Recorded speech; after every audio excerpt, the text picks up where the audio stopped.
ప్రభుకే మహిమ కలుగును గాక. కూడొచ్చిన మీ అందరికీ కర్మనాత్మీయ సహవాస సంఘ విశ్వాసులకు మన ప్రభువును ప్రియ రక్షకుడు అయిన యేసుక్రీస్తు వారి శ్రేష్టమైన నామములో శుభములు మరియు వందనాలండి.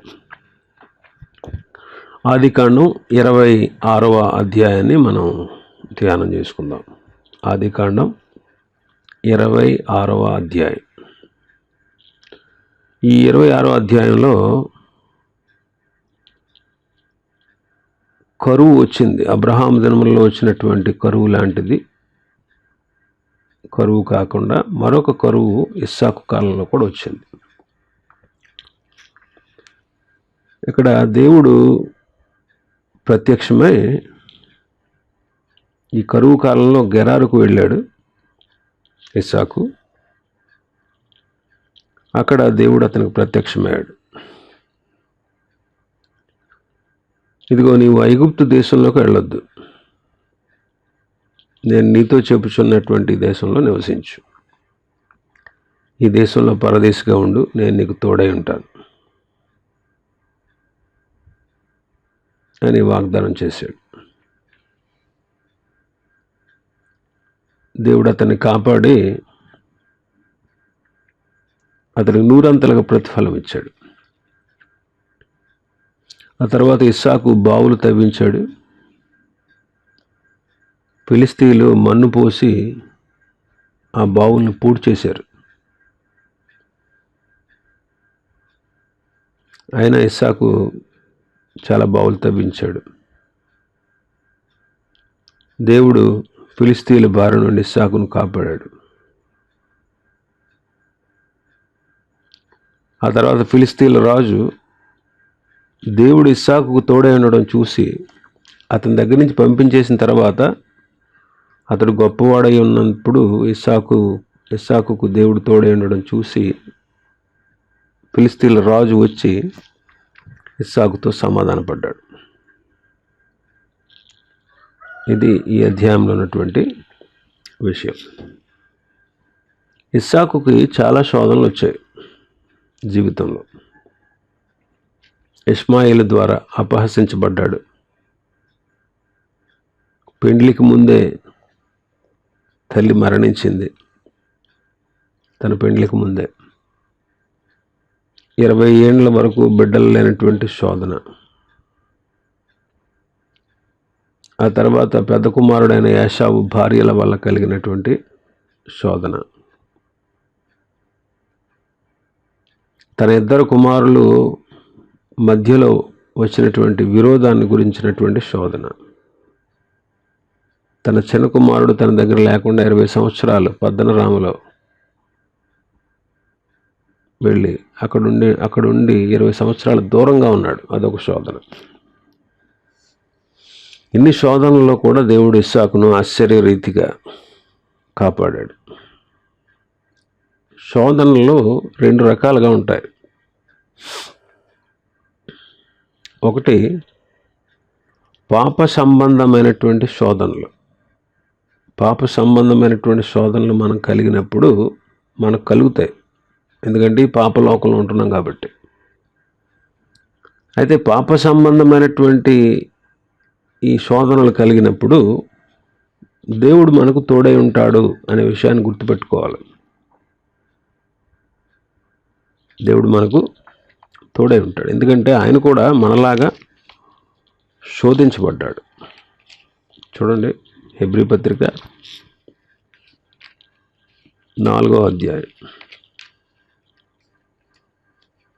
హెబ్రీ పత్రిక 4వ అధ్యాయం 15-16 వచనాలు. మన ప్రధాన యాజకుడు మన బలహీనతల యందు మనతో సహానుభవము లేనివాడు కాడు గాని సమస్త విషయములలోనూ మన వలనే శోధింపబడినను ఆయన పాపము లేనివాడుగా ఉండెను. కనుక మనము కనికరించబడి సమయోచితమైన సహాయము కొరకు కృప పొందునట్లు ధైర్యముతో కృపాసనము యొద్దకు చేరుదుము. సమస్త విషయములలో మన వలనే శోధించబడ్డారు మన ప్రభు. అయినా పాపము లేని వాడుగా ఉన్నాడు. ఇదొక మంచి ఉదాహరణ. అన్ని విషయాల్లో శోధించబడ్డ ఏ విషయంలో కూడా ఆయన పాపము లేనివాడుగానే ఉన్నాడు. ఇంకా 18వ వచనం, 2వ అధ్యాయం 18వ వచనంలో, హెబ్రీ పత్రిక 2:18, తాను శోధించబడి శ్రమ పొందెను గనుక శోధింపబడు వారికి సహాయము చేయగలవాడై ఉన్నాడు. శోధించబడి శ్రమ పొందాడు. అలాగే శోధించబడే వారికి కూడా సహాయం చేయగల దేవుడు మన దేవుడు. కాబట్టి మన ప్రియ ప్రభులాగా మనం శోధనలో పడినప్పుడు పాపం చేయకూడదు. పాప సంబంధమైన శోధనలు కలుగుతాయి, కానీ అవి అందులో మనం ప్రవేశించకూడదు. ఆ శోధనలు కలిగినప్పుడు ప్రభు దగ్గరికి వెళితే ఆయన మనకు సహాయం చేస్తారు. ఇంకా మనం చేయాల్సిన కర్తవ్యం ఏంటంటే, మత్తయి సువార్త 26వ అధ్యాయంలో ప్రభు తన శిష్యులతో చెప్పాడు, మీరు శోధనలో ప్రవేశింపకుండానట్లు మెలకువగా ఉండి ప్రార్థన చెయ్యాలి అన్నాడు. కాబట్టి మెలకువగా ఉండి ప్రార్థించాల్సిన బాధ్యత కూడా ఉంది మన మీద, శోధనలో పడిపోకుండా. రెండవది, శ్రమలతో కూడినటువంటి శోధనలు. ఒకటి పాప సంబంధమైన శోధనలు, 2 శ్రమలతో కూడినటువంటి శోధనలు. దీనినే పరిశోధన అని చెప్తే బాగుంటుంది. పరిశోధన, కొన్నిసార్లు పరిశోధన కలుగుద్ది. పేతురు పత్రిక, మొదటి పత్రిక 4వ అధ్యాయం 12-13 వచనాలు, ప్రియులారా, మిమ్మల్ని శోధించుటకు మీకు కలుగుచున్న అగ్ని వంటి మహాశ్రమలను గూర్చి మీకేదో వింత సంభవించినట్లు ఆశ్చర్యపడకూడదు. క్రీస్తు మహిమ బయలుపరచబడినప్పుడు మీరు మహానందముతో సంతోషించు నిమిత్తము క్రీస్తు శ్రమలలో మీరు పాలివారై ఉన్నంతగా సంతోషించుడి. క్రీస్తు నామము నిమిత్తము మీరు నిందల పాలైన ఎడల మహిమాస్వరూపైన ఆత్మ, అనగా దేవుని ఆత్మ మీ మీద నిలుచుచున్నాడు గనుక మీరు ధన్యులు అంటాడు. కాబట్టి మనల్ని శోధించడానికి కొన్నిసార్లు అగ్ని వంటి మహాశ్రమలు కూడా కలుగుతుంది. మనం దాని గురించి వింత పడక్కర్లేదు, ఆశ్చర్యపడక్కర్లేదు.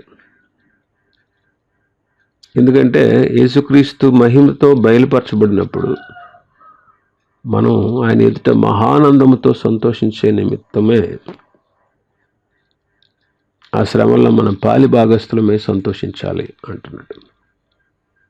కాబట్టి ఈ శ్రమలతో కూడినటువంటి శోధనలు మన మేలు కొరకే వస్తాయి, మన మేలు కొరకే వస్తాయి. ఎందుకు అంటే అవి రావడం మంచిది. ఎందుకు మంచిది? చూడండి, 4వ అధ్యాయం, పేతురు మొదటి పత్రిక 4వ అధ్యాయం 1 నుంచి, క్రీస్తు శరీరమందు శ్రమపడెను గనుక మీరును అట్టి మనసును ఆయుధముగా ధరించుకోండి. శరీర విషయంలో శ్రమపడిన వారు శరీరమందు జీవించిన మిగిలిన కాలం ఇక మీదట మనుష్యుల ఆశలను అనుసరించి నడుచుకోకుండా దేవుని ఇష్టానుసారంగానే నడుచుకున్నట్లు పాపముతో ఇంకా జోలి ఏమీ లేక ఉంటారు. చూడండి, శ్రమలు పొందితే కలిగే మేలు ఏంటంటే, క్రీస్తు శ్రమపడ్డాడు కాబట్టి మనం కూడా అలాంటి మనసును ఆయుధంగా ధరించుకోవాలి. ఈ శరీర విషయంలో శ్రమ పడుతున్నటువంటి మనం శరీరంలో శ్రమ పడిన తర్వాత మిగిలిన కాలం ఉంటుంది. శ్రమలు తీరిపోయిన తర్వాత మిగిలిన కాలం ఉంటుంది. అప్పుడు మిగిలిన కాలంలో ఇంకా వాళ్ళలో మనిజాసులు ఉండవు. వాళ్ళు ఈ శ్రమల్లో నేర్చుకుంటారు ఏంటంటే దేవుని ఇష్టాన్ని మనం నెరవేర్చాలనే విషయాన్ని నేర్చుకుంటారు. ఇక పాపం జోలికి పోరు, పవిత్రంగా ఉంటారు. ఇంకా పేతురు గారు, అదే పేతురు గారు మొదటి పత్రికలో మొదటి అధ్యాయం 6-7 వచనాలు అంటాడు, మీకు మెప్పును మహిమయు ఘనతయు కలుగుటకు కారణమవుతుంది. కాబట్టి ప్రభు దగ్గర మనం గొప్ప ఫలితాన్ని పొందుతాం. కాబట్టి దేవుడు అనేక సార్లు భక్తులను పరిశోధిస్తాడు. అబ్రహామును పరిశోధించాడు, తన కుమారుని బలిమ్మని. యోబును పరిశోధించాడు. అయితే వాళ్ళు ఆ తర్వాత ఎలా కనపడ్డారు? సువర్ణము వలె కనపడతారంటాడు. యోబు గ్రంథం 23వ అధ్యాయంలో ఉంటుందన్నమాట. యోబు గ్రంథం 23వ అధ్యాయం 10వ వచనం. నేను నడుచు మార్గం ఆయనకు తెలియను, ఆయన నన్ను శోధించిన తరువాత నేను సువర్ణము వలె కనబడతాను. సువర్ణము, బంగారాన్ని అగ్నిలో వేస్తే కనబడకుండా పోదు. దానిలో ఉన్న మస్టు మాలిన్యం అంతా పోతుంది, బంగారం కనబడుతుంది. బంగారం పోదు, అగ్నిలో వేస్తే అది శుద్ధి అవుతుంది. కాబట్టి శోధించిన తర్వాత నేను సువర్ణంలాగా కనబడతాను అంటున్నాడు. కాబట్టి శ్రమలతో కూడినటువంటి ఈ శోధనలు, దేవుని పరిశోధనలో మనం నిలిచినప్పుడు మనం చక్కటి బహుమానాన్ని పొందుతాం. 1 నుంచి 5 వచనాల వరకు మనం చదువుదాం. 1 నుంచి 5 వచనాలు, 26వ అధ్యాయం ఆదికాండం. అబ్రహాము దినములలో వచ్చిన మొదటి కరువు గాక మరి ఒక కరువు ఆ దేశంలో వచ్చెను. అప్పుడు ఇస్సాకు గెరారులోనున్న ఫిలిస్తీన్ల రాజు అయిన అబీమెలెకు వద్దకు వెళ్ళాను. అక్కడ యెహోవా అతనికి ప్రత్యక్షమై, నీవు ఐగుప్తులోనికి వెళ్ళక నేను నీతో చెప్పు దేశమందు నివసించుము, ఈ దేశమందు పరవాసివై ఉండుము, నేను నీకు తోడైయుండి నిన్ను ఆశీర్వదించెదను. ఎలయనగా నీకును నీ సంతానమునకును ఈ దేశములన్నీ ఇచ్చి నీ తండ్రి అయిన అబ్రహాముతో నేను చేసిన ప్రమాణము నెరవేర్చి ఆకాశ నక్షత్రములలే నీ సంతానమును విస్తరింపచేసి ఈ దేశములన్నీ నీ సంతానమునకు ఇచ్చెదను. నీ సంతానం వలన సమస్త భూలోకంలోని సమస్త జనులు ఆశీర్వదించబడుదురు. ఎలాగనగా అబ్రహాము నా మాట విని నేను విధించిన నా ఆజ్ఞలను, నా కట్టడలను, నా నియమములను గైకొనెనని చెప్పెను. అబ్రహాము దినములలో వచ్చిన మొదటి కరువు గాక మరి ఒక కరువు ఆ దేశంలో వచ్చాను. పరిశుద్ధ గ్రంథం అంతట్లో ఇంచుమించు 13 కరువులు వచ్చినట్లు చూడొచ్చు. మనం ఆది కాండంలోనే 3 కరువులు మనం చూస్తున్నాం. అబ్రహాము దినములలో వచ్చినటువంటి కరువు ఆది కాండం 12వ అధ్యాయంలో ఉంటుంది. ఇదిగో ఈ 26వ అధ్యాయంలో ఇస్సాకు దినములలో వచ్చినటువంటి కరువు.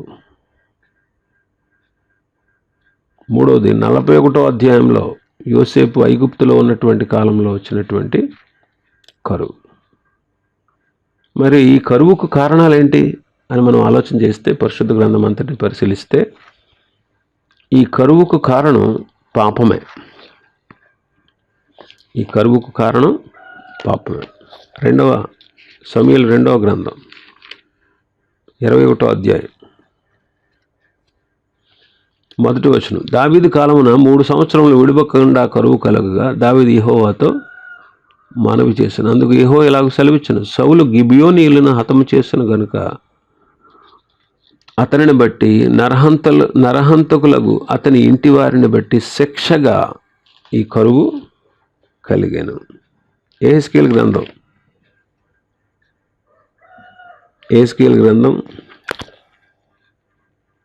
14వ అధ్యాయం. యెహెజ్కేలు 14, 13వ వచనాన్ని చదువుదాం. యెహెజ్కేలు గ్రంథం 14వ అధ్యాయం 13వ వచనం, 12-13 వచనాలు. మరి యెహోవా నాకు ప్రత్యక్షమైన సెలవు, నరపుత్రుడా, ఏ దేశమైతే విశ్వాసఘాతకమై నా దృష్టికి పాపము చేసినదో దానికి నేను విరోధినై ప్రాణాధారమగు ఆహారము లేకుండా చేసి కరువు పంపించి మనుష్యులను పశువులను నిర్మూలము చేయుదును. ఏ దేశమైతే విశ్వాసఘాతకమై నా దృష్టికి పాపం చేస్తుందో నేను దానికి విరోధమవుతాను. ప్రాణాధారమైనటువంటి ఆహారాన్ని లేకుండా చేసి కరువు పంపించి మనుష్యులను పశువులను నిర్మూలన చేస్తాను. కాబట్టి కరువుకి కారణం పాపమే అనే విషయం పరిశుద్ధ గ్రంథం స్పష్టంగా మనకు తెలియజేస్తుంది. అయితే అలాంటి కరువులు వచ్చినటువంటి టైంలో దేవుడు తన పిల్లల్ని సజీవులుగా కాపాడగలడు. తనందు విశ్వాసం ఉంచిన వారిని సజీవంగా కాపాడగలడు. ఆయనందు భయభక్తులు కలిగి ఉన్న వారిని సజీవంగా కాపాడతాడు. 33వ కీర్తన 18-19 వచనాలు చదివితే, వారి ప్రాణమును మరణము నుండి తప్పించుటకును, కరువులో వారిని సజీవులనుగా కాపాడుటకును యెహోవా దృష్టి ఆయన యందు భయభక్తులు గల వారి మీద, ఆయన కృప కొరకు కనిపెట్టుకుని వారి మీద నిలుచుచున్నది. వాళ్ళ ప్రాణాన్ని మరణం నుంచి తప్పిస్తాడట. కరువులో వారిని సజీవులుగా కాపాడుతాడు. కరువులో వారిని సజీవులుగా కాపాడుతాడు. అందుకే ఆయన కనుదృష్టి ఎవరైతే ఆయన యందు భయభక్తులు నిలుపుతారో వాళ్ళ మీద, ఎవరైతే దేవుని కృప కొరకు కనిపెట్టుకుంటారో వాళ్ళ మీద నిలుస్తూ ఉంది అంటాడు. వాళ్ళ మీద నిలుస్తూ ఉంది. కాబట్టి దేవుని పిల్లలకి కరువులో కూడా దేవుడు సహాయం చేస్తాడు. కాబట్టి పాపం చేస్తే కరువు పంపిస్తాడు. పాపం చేసిన వాళ్ళ మీదకే కాదు, వాళ్ళతో పాటు ఉన్నటువంటి వారికి కూడా కరువు సంభవిస్తుంది.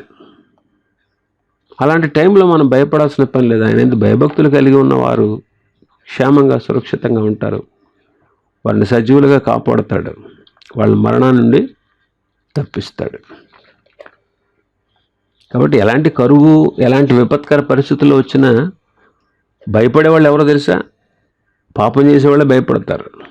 పరిశుద్ధంగా, నీతిగా, యథార్థంగా ఆయన ఎందుకు భయభక్తులతో జీవించేవాళ్ళు ఎన్నటికీ భయపడరు. ఎందుకంటే దేవుడు వారిని కాపాడతాడు. ఎందుకంటే ఆయన ఎందుకు భయభక్తులు కలిగి ఉన్నారు కాబట్టి వారిని సజీవులుగా కాపాడతాడు. వాళ్ళని అద్భుతంగా పోషిస్తాడు. కరువులో దేవుడు తన పిల్లల్ని పోషించేవాడు, ఆలోచన చెప్పి సరైన మార్గంలో నడిపించేవాడు. ఏలియాను కాకులతో పోషించాడు. ప్రతి ఉదయం, ప్రతి సాయంత్రం కాకులు రొట్టెను, మాంసాన్ని తీసుకొచ్చి ఇచ్చాయి ఏలియాకి. షూనేమీరాలు, షూనేం పట్టణంలో నివసిస్తున్నటువంటి గనురాలు, ఒకనాడు ప్రవక్త ఆమెను కలుసుకుని చెప్తాడు, అమ్మా ఈ దేశం మీదకి కరువు రాబోతుంది. కాబట్టి నువ్వు ఎక్కడికి వెళ్ళగలవో, ఎక్కడికి వెళ్ళి బ్రతకగలవో ఆ ప్రదేశానికి వెళ్ళు, నువ్వు నీ బిడ్డకు. ముందే చెప్పాడు.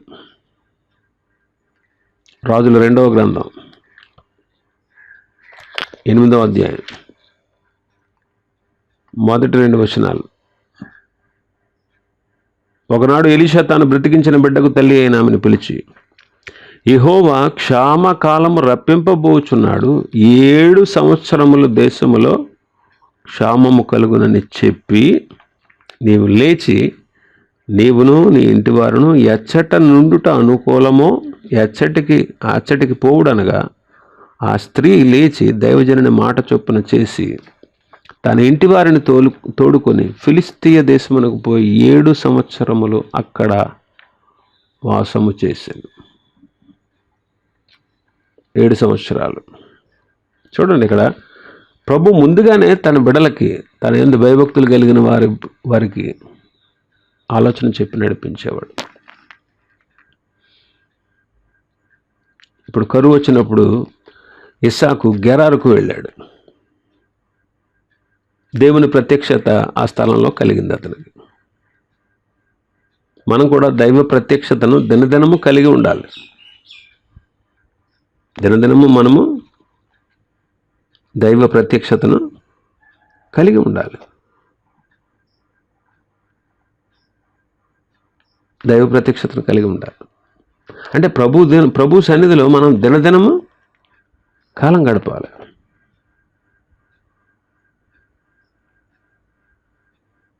ఇక్కడ ప్రభు చెప్తున్న మాటలు ఏంటంటే, ఆయన ప్రత్యక్షమై 2వ వచనంలో, నీవు ఐగుప్తులోనికి వెళ్ళక నేను నీతో చెప్పు దేశమందు నివసించు అంటున్నాడు. ఒకప్పుడు తన తండ్రి కాలంలో కరువు వచ్చినప్పుడు తన తండ్రి ఐగుప్తునకు వెళ్ళాడు. అది దేవుడికి ఇష్టమైంది కాదు. ఐగుప్తు అనేది ఈ లోకానికి సూచన. ఐగుప్తు అనేది ఈ లోకానికి సూచన. కాబట్టి దేవుని పిల్లలకి కరువు ఏంటంటే, సంఘంలో కరువు రాకూడదు. ఆమోసు గ్రంథంలో ఒకసారి తీద్దాం. ఆమోసు గ్రంథం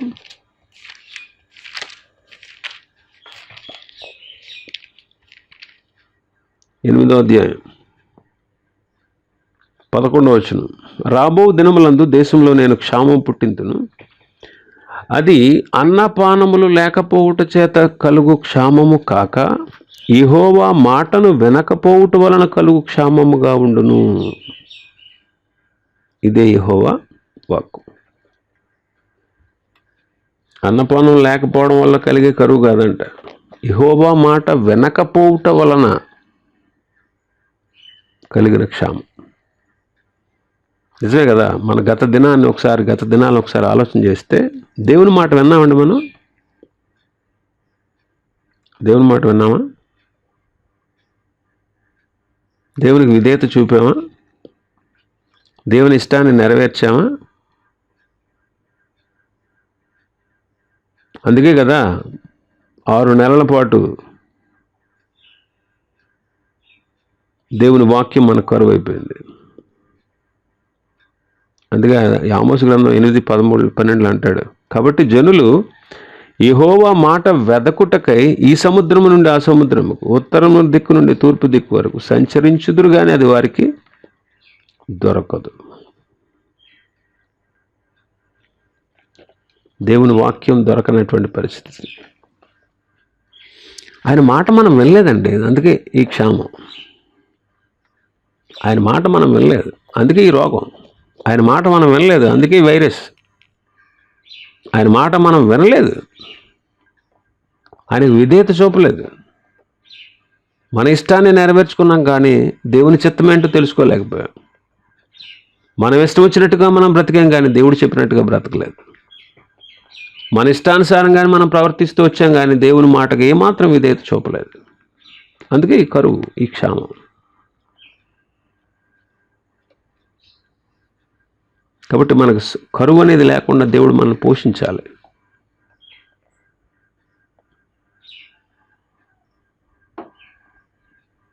అలాంటి సమయంలో మనం ప్రభు సన్నిధిలో ప్రార్థించాలి. అంతేగాని నయోమి కుటుంబాన్ని పోలి, అబ్రహామును పోలి, అబ్రహాం ఐగుప్తుకు వెళ్ళాడు, నయోమి కుటుంబం మోయాబుకు వెళ్ళింది. అయితే మీరు అడగొచ్చు, ఇస్సాకు కూడా గెరారుకు వెళ్ళాడు కదండి, అది ఫిలిస్తీన్ల దేశం కదా అనొచ్చు. గెరారు వాగ్దాన భూమి, గుర్తుపెట్టుకోండి. గెరారు అన్యుల దేశం కాదు, వాగ్దాన భూమి. గెరారు రాజు అబీమెలెకు అని చదువుతాం మనం. గెరారు అనేది వాగ్దాన భూమే. దేవుడు వారికి ఇచ్చాడు వాగ్దాన భూమిగా. కానీ తర్వాత ఇశ్రాయేలు యెహోషువ కాలంలో దాన్ని స్వాధీనపరచుకోలేకపోయారు.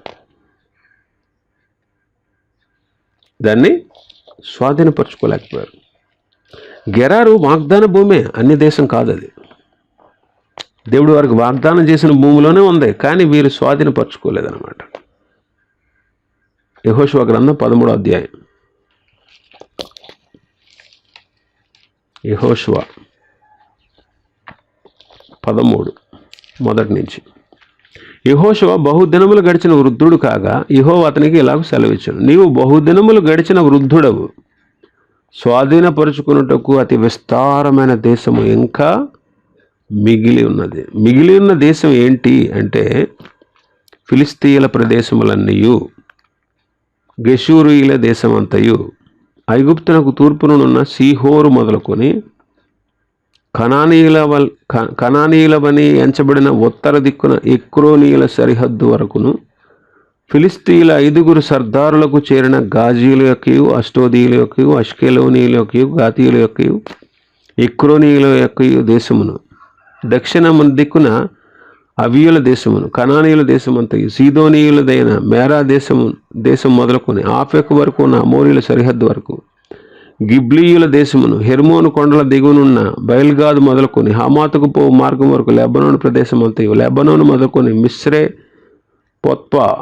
పోత్మా వరకు, పోత్మాయిము వరకు దేశము మిగిలి ఉన్నది.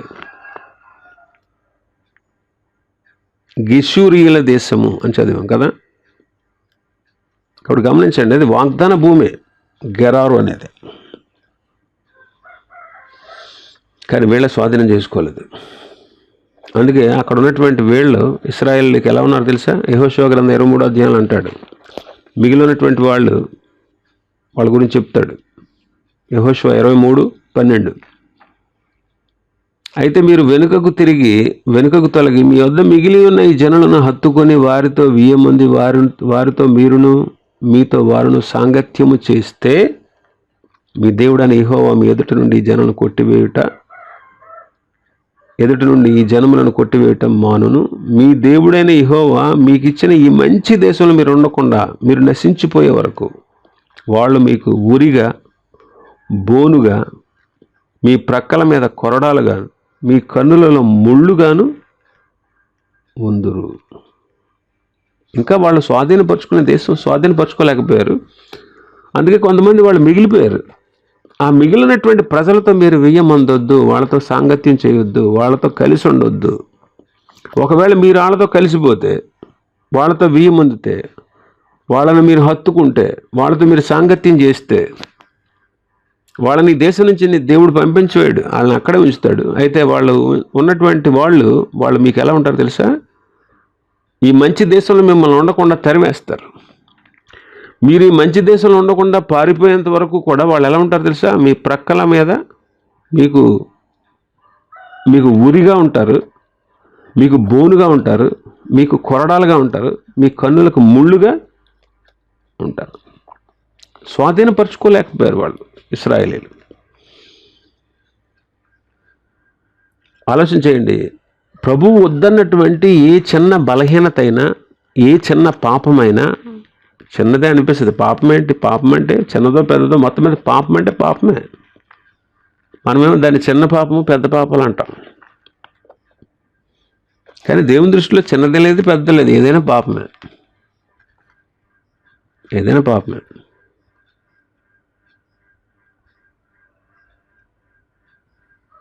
కాబట్టి ఎలాంటి శరీర కార్యమైనా నువ్వు మిగిల్చి ఉంచితే అదే నీ జీవితాన్ని పాడు చేసేస్తుంది.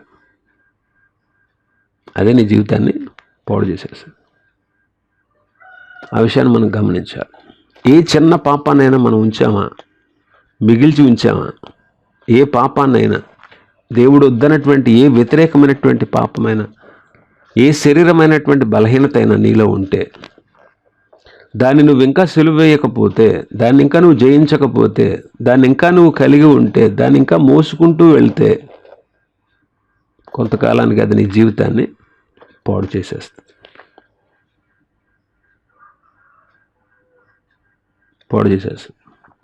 కాబట్టి ఎలాంటి పాపానికి, ఎలాంటి శరీర సంబంధమైనటువంటి బలహీనతలకు మనం అది చిన్నదే కావచ్చు నీ దృష్టికి, అది తక్కువే అనుకుంటావు నువ్వు కొన్నిసార్లు.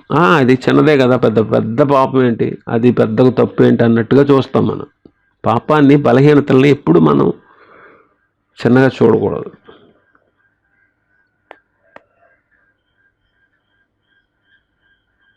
మనం గమనించాల్సిన విషయం అది. దేన్ని మనం చిన్నగా చూడకూడదు. శరీర బలహీనత ఏదైనా సరే అది నీ జీవితాన్ని, నీ ఆత్మీయ జీవితాన్ని నాశనం చేసేస్తుంది.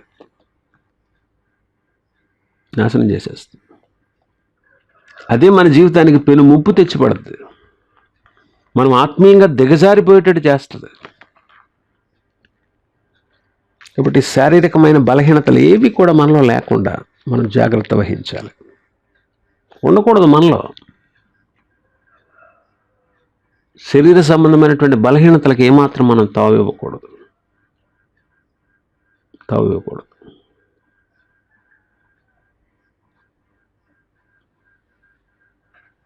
అయితే ఇక్కడ ప్రభు ప్రత్యక్షత కలిగింది గెరారులో. అందుకే 3వ వచనంలో అంటాడు, ఈ దేశమందు పరవాసివై ఉండుము. ఈ దేశమందు పరవాసివై ఉండు.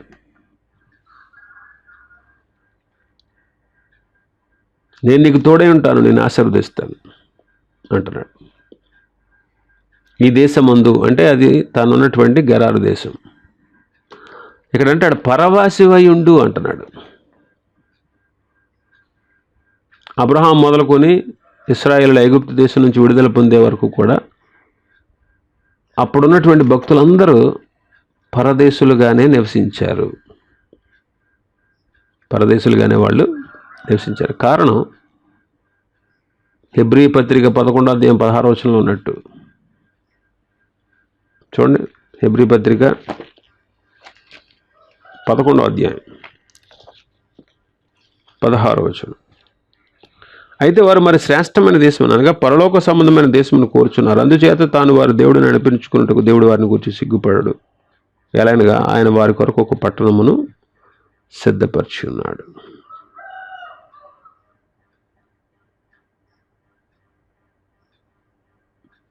ఈ దేశంలో, ఈ లోకంలో 13వ వచనంలో చూస్తే, వీరందరూ ఆ వాగ్దాన ఫలము అనుభవింపకపోయినను దూరం నుండి చూచి వందనము చేసి తాము భూమి మీద పరదేశులమును యాత్రికులమైన ఉన్నామని ఒప్పుకొని విశ్వాసము గలవారై మృతి పొందిరి. కాబట్టి ఈ లోకంలో మనం పరదేశులం, యాత్రికులం, అది గుర్తుపెట్టుకోవాలి. అందుకే వాళ్ళు మరి శ్రేష్టమైన దేశాన్ని కోరుకున్నారంట. అందుకే దేవుడు వారికి ఒక పట్టణాన్ని, ఒక నగరాన్ని వారి కొరకు కట్టించాడు.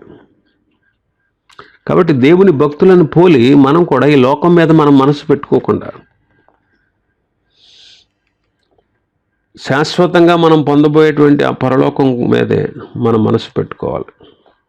భూ సంబంధమైన వాటి మీద మన మనసు ఉంచకూడదు. ఫిలిప్పీ పత్రిక 3వ అధ్యాయం 20వ వచనం చదువుకుందాం. మన పౌరస్థితి పరలోకమందు ఉన్నది. అక్కడ నుండి ప్రభువైన యేసుక్రీస్తును రక్షకుని నిమిత్తం మనము కనిపెట్టుకుని ఉన్నాం. మన పౌరస్థితి ఎక్కడుంది? పరలోకంలో ఉంది. పరలోకంలో ఉంది.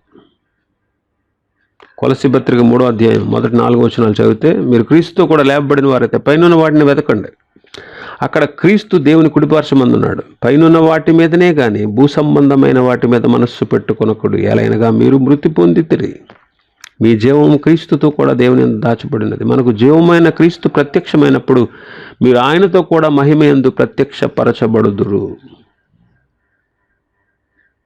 మీ జీవం క్రీస్తుతో కూడా దేవుని యందు దాచబడింది. మీరు పైనున్న వాటి మీదనే కానీ భూ సంబంధమైన వాటి మీద మీరు మనస్సు పెట్టుకోవద్దు. మీరు క్రీస్తుతో కూడా లేపబడిన వారు అంటున్నాడు. కాబట్టి శాశ్వతంగా పొందనైనటువంటి వాటి మీదే మనం మనసు పెట్టుకోవాలి, కానీ భూ సంబంధమైన వాటి మీద మనస్సు పెట్టుకోకూడదు. ఇక్కడ ప్రభు అంటాడు, ఈ దేశమందు పరవాసివై ఉండు అంటాడు. నేను నీకు తోడైండి, నేను ఆశీర్వదిస్తాను. కనుక మనం ఈ లోకంలో పరవాసులుగా ఉండాలి. ఈ లోకం మనకు శాశ్వతం కాదు. ఈ లోకంలో శాశ్వత కాలం మనం ఉండం. మనం పరదేశులం, పరవాసులం. ఈ లోకం మనది కాదు. ఈ లోకం మనకు శాశ్వతం కాదు. ఈ లోకం మన శాశ్వతం కాదు. పరదేశులు, యాత్రికులై ఉన్నాం. దైవ భయంతో మనం గడపాలి. పరిశుద్ధంగా మనం జీవించాలి. దేవునికి మహిమ తెచ్చేవారుగా మనం జీవించాలి. అంటాడు, నేను నీకు తోడై ఉండి నిన్ను ఆశీర్వదిస్తాను అంటున్నాడు. నేను నీకు తోడై ఉండి. దేవుని తోడు ఎంత ప్రయోజనకరమైనదో మనం వర్ణించలేం. సంకెళ్ళ మధ్యలో ఉన్నప్పుడు యోసేపుకు దేవుడు తోడై ఉన్నాడు కనుక దేవుడు అతన్ని సింహాసనం మీదకి తీసుకొచ్చాడు. దేవుడు అతనికి తోడై ఉండి అతన్ని సింహాసనం మీద కూర్చుండబెట్టాడు. సంకెళ్ళ మధ్యలో ఉన్నప్పుడు, బానిసత్వంలో ఉన్నప్పుడు అపొస్తలుల కార్యములు 7వ అధ్యాయం 7వ వచనం.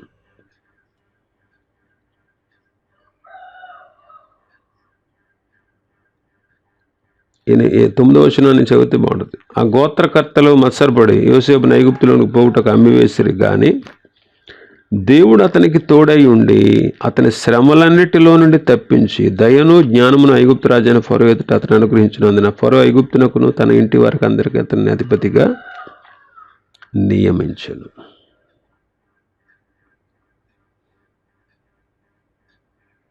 ఆలోచన చేయండి.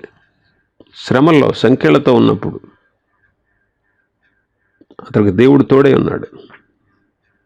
అతని శ్రమలన్నిటిలో నుండి తప్పించాడు. దయా జ్ఞానము ఐగుప్తు రాజైన ఫరో ఎదుట అతనికి దేవుడు అనుగ్రహించాడు. అందుకే అతను అధిపతిగా నియమించబడ్డాడు. కాబట్టి దేవుని తోడ్పాటు ఎంతో గొప్పదండి. దేవుని తోడ్పాటు ఎంతో గొప్పది.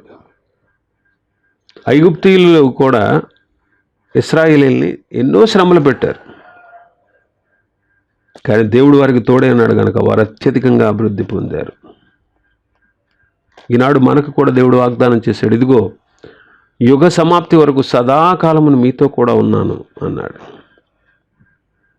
కాబట్టి మనం ఏ విషయంలో కూడా కృంగిపోవలసిన లేదు. ఏ విషయంలో కూడా మనం కృంగిపోవాల్సిన అవసరం లేదు. రెండవదిగా నిన్ను ఆశీర్వదిస్తానంటున్నాడు. నీకు తోడై ఉండి నిన్ను ఆశీర్వదించేద్దను అంటున్నాడు.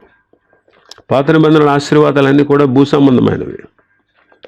ఇప్పుడు మనం పొందుతున్నటువంటి ఆశీర్వాదాలు ఆత్మ సంబంధమైనటువంటివి, పరసంబంధమైనవి.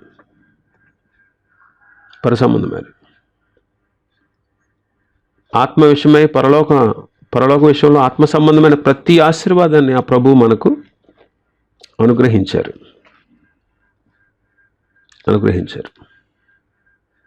కాబట్టి ప్రభు మనకు తోడై ఉంటాడు.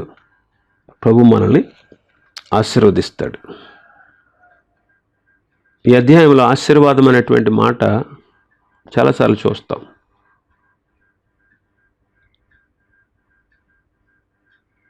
మూడవ వచనంలో నేను నిన్ను ఆశీర్వదిస్తాను అంటున్నాడు. 12వ వచనంలో ఇస్సాకు ఆ దేశమందున వాడే విత్తనం వేసి ఆ సంవత్సరం 100 ఫలం పొందెను, యెహోవా అతనిని ఆశీర్వదించెను.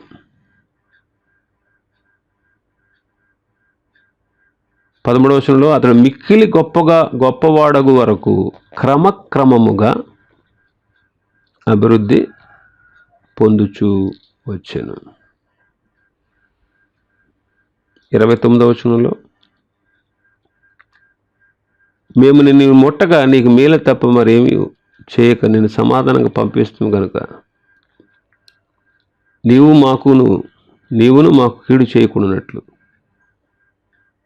నీతో నిబంధన చేసుకుందామని అనుకుంటుంది. ఇప్పుడు నీవు యెహోవా వలన ఆశీర్వాదము పొందిన వాడవనేది. ఇస్సాకు పొందినటువంటి ఆశీర్వాదాలు అన్ని జనులు గుర్తిస్తున్నారు. 4వ వచనంలో కూడా అంటాడు, ఆఖరి లైన్లో, నీ సంతానము వలన సమస్త భూలోకములోని సమస్త జనులు ఆశీర్వదించబడుదురు.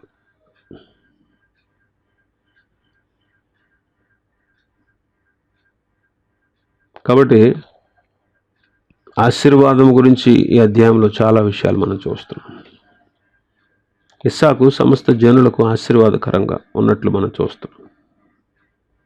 మనం కూడా ఇలాగ అనేకులకు ఆశీర్వాదకరంగా ఉండాలి. దేవుని ఆశీర్వాదం పొందాలి. భక్తిలోను విశ్వాసంలో ఆత్మీయతలో మనం అభివృద్ధి పొందుతూ విస్తరిస్తూ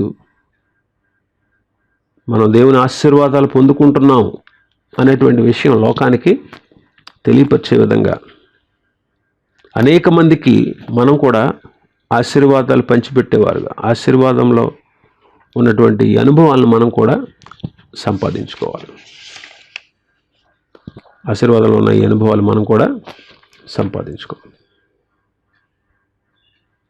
ఇస్సాకునే కాదండి, ఈనాడు ప్రతి విశ్వాసిని దేవుడు ఆశీర్వదించేవాడు. అందుకే పరలోక విషయంలో ఆత్మ సంబంధమైన ప్రతి ఆశీర్వాదాన్ని ఇచ్చాడంటాడు పౌలు గారు ఎఫెసీ పత్రిక 1వ అధ్యాయం 3వ వచనంలో.